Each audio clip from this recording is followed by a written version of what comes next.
Perkenalkan, nama saya Elisha Titi Valentina dari UBSI Margonda, NIM 22190311, Prodi Administrasi Bisnis. Di sini saya akan menjelaskan tentang etika di kantor.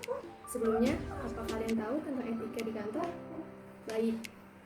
Jadi, kata etika sering disebut dengan istilah etik atau ethics yang mengandung banyak pengertian. Dari segi etimologi, istilah etika berasal dari kata Latin ethicus dan dalam bahasa Yunani disebut ethikos, yang berarti kebiasaan. Etika juga disebut ilmu normatif yang dengan sendirinya berisi ketentuan-ketentuan atau norma-norma dan nilai-nilai yang dapat digunakan dalam kehidupan sehari-hari. Etika merupakan cabang filsafat yang mempelajari pandangan-pandangan dan persoalan-persoalan yang berhubungan dengan masalah kesusilaan. Dan kadang-kadang orang memakai istilah filsafat etika, filsafat moral, atau filsafat susila. Dengan demikian, dapat dikatakan bahwa etika ialah penyelidikan filosofis mengenai kewajiban-kewajiban manusia dan hal-hal yang baik dan buruk. Sebelumnya, ada 3 macam etika di kantor. Yang pertama, etika bergaul. Yang kedua, etika berpakaian. Yang ketiga, etika berbicara. Di sini saya akan menjelaskan apa itu etika bergaul di kantor.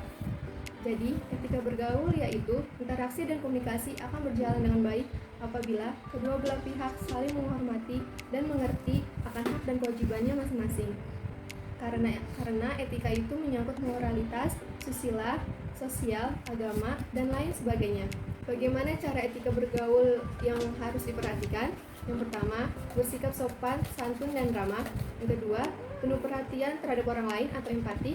Yang ketiga, mampu menjaga perasaan orang lain. Yang keempat, berusaha untuk saling membantu bila melihat teman kerja membutuhkan bantuan. Yang kelima, mampu mengendalikan emosi. Yang kedua, yaitu etika berpakaian. Jadi, setiap orang selalu menginginkan penampilan yang menarik dan ingin merasa dilihat oleh orang lain. Karena penampilan itu merupakan daya tarik setiap orang. Penampilan yang baik tercipta dari pakaian yang dipakai sehari-hari. Walaupun di dalam kantor, hampir semua karyawan perusahaan memakai seragam masing-masing yang telah ditentukan. Dan sebagai karyawan di kantor, tetap harus menjaga citra diri dan wibawa perusahaan sebagai image terhadap orang lain. Pakaian yang baik dan pas digunakan memberikan kesan anggun dan lebih profesional. Bagaimana cara etika berpakaian di kantor yang perlu diperhatikan? Yang pertama, gunakan pakaian dengan ukuran yang pas. Yang kedua, biasakan berpakaian rapi dan tidak kedodoran. Yang ketiga, jangan merubah model pakaian. Ketiga, etika berbicara. Jadi, dalam berbicara, gunakan bahasa dengan ucapan yang jelas dan gampang dimengerti, serta tetap menjaga batasan-batasan yang mencerminkan etika dan tidak menimbulkan pembicaraan yang asal saja. Sebagai orang Timur, sangat menghormati nilai kesopanan. Ada beberapa hal yang perlu diketahui ketika berbicara dengan orang lain.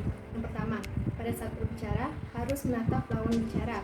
Yang kedua, pada saat berbicara suara harus jelas terdengar. Yang ketiga, gunakan bahasa yang baik dan benar. Sedangkan hal-hal yang harus dihindari ketika berbicara dengan teman kerja. Yang pertama, jangan membicarakan kejelekan orang lain atau teman kerja. Yang kedua, pada saat berbicara hindari pembicaraan yang sensitif.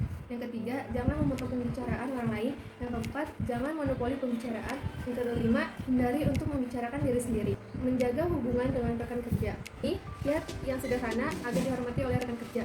Yang pertama, jadikanlah teman sekerja sebagai mitra kerja, tetapi jangan menganggap teman kerja sebagai pesaing.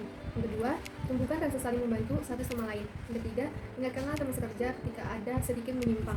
Yang keempat, jaga agar tidak terjadi konflik yang berkepanjangan. Hal-hal penting yang harus diperhatikan dalam etika di kantor ada 9. Yang pertama, sosialisasi.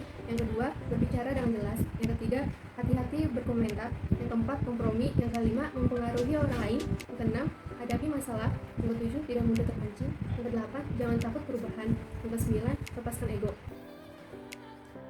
Demikian etika kantor yang saya sampaikan. Sekian, terima kasih.